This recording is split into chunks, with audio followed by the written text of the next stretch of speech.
के लिए ईश्वर मानना बिल्कुल ही जरूरी नहीं है। बिना ईश्वर माने भी आदमी धार्मिक हो सकता है। और बड़े ईश्वर के मानने वाले, ईश्वर की बड़ी भक्ति करने वाले, तपस्या करने वाला आदमी भी अधार्मिक हो सकता है।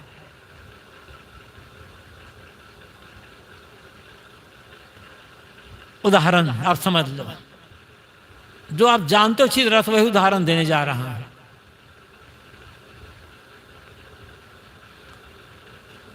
भारत में रामायण से हर आदमी परिचित है, और जो रामायण जानता है वही भी जानता है कि वो आदमी रावण का नाम भी जानेगा जरूर। रामायण पढ़ता हो और रावण के बारे में न जानता हो, ये कैसे हो सकता है? रावण क्या था, कैसे था, वो छोड़ दो, लेकिन ये मान्यता है लोगों में कि रावण बड़ा राक्षस था, खूंखार था, ये था, वो था। हर प्रकार गलती रावण में थोप दी गई है। थोप दी गई इसलिए कह रहा हूं कि बिगाड़ते बिगाड़ते बहुत बिगाड़ दिया गया।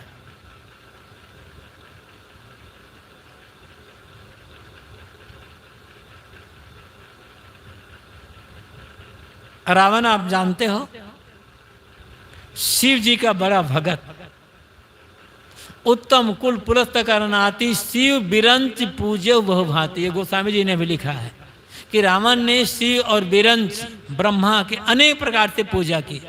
शिव और ब्रह्मा कौन है? भगवान ईश्वर।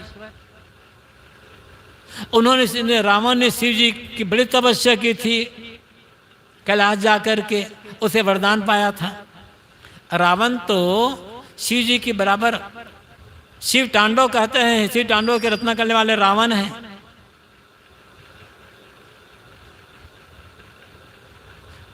उन्होंने शिव तांडव करके शिव जी को खुश कर लिया था। बहुत बड़े धार्मिक हैं। आप लोगों में से रावण जैसा धार्मिक कौन कौन बनना चाहते हैं? जरा हाथ उठाओगे? मतलब आप लोग रावण को धार्मिक नहीं मानते? अरे वो तो भगवान मानता है ना, वो तो धार्मिक जरूर होगा फिर रावण। लेकिन आप लोग रावण को धार्मिक बिल्कुल नहीं मानते, जबकि वो शिव जी का पुजारी है। और बुद्ध ईश्वर मानता ही नहीं है। क्या बुद्ध को धार्मिक नहीं मानोगे? तो धार्मिक होने के लिए आपको ईश्वर मानना जरूरी नहीं है, क्योंकि धार्मिक होने के लिए आपको सदाचारी होने की आवश्यकता है, सद्गुणी होने की आवश्यकता है, नित्य परायण होने की आवश्यकता है, ईमानदार होने की आवश्यकता है। ईमानदारी, नित्य परायणता, सदाचार, सद्गुण धार्मिकता की ये पहचान है, और यही भक्ति है। यहाँ सदगुरु कहते हैं कि संतों भक्ति सतो गुरानी, नारी एक पुरुष दो जाया, बूझो पंडित ज्ञानी। कि ए पंडितों ज्ञानियों, इस बात से बूझो कि वो कौन नारी है जिसने दो पुरुषों को पैदा किया। वह नारी है भक्ति नारी।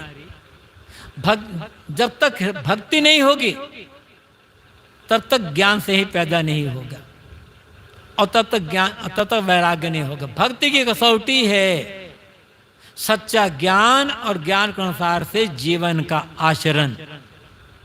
तो जितने गलत कर्म है उनसे वैराग कर से केवल घर छोड़ना नहीं होता, घर में रहने वालों को भी वैराग्य की आवश्यकता है।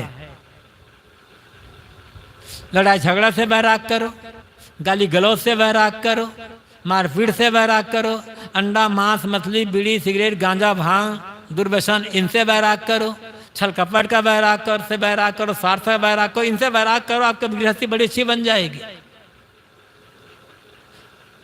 केवल घर छोड़ देते हैं तो वैराग नहीं हुए।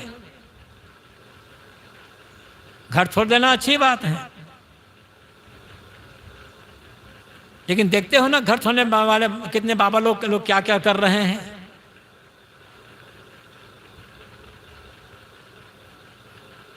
सज्जन भक्त लोग कहीं भी हो सकते हैं। तो भक्ति की सार्थकता है ज्ञान और वैराग। और ज्ञान वैराग सदगुरु की भक्ति से ही प्रकट होंगे।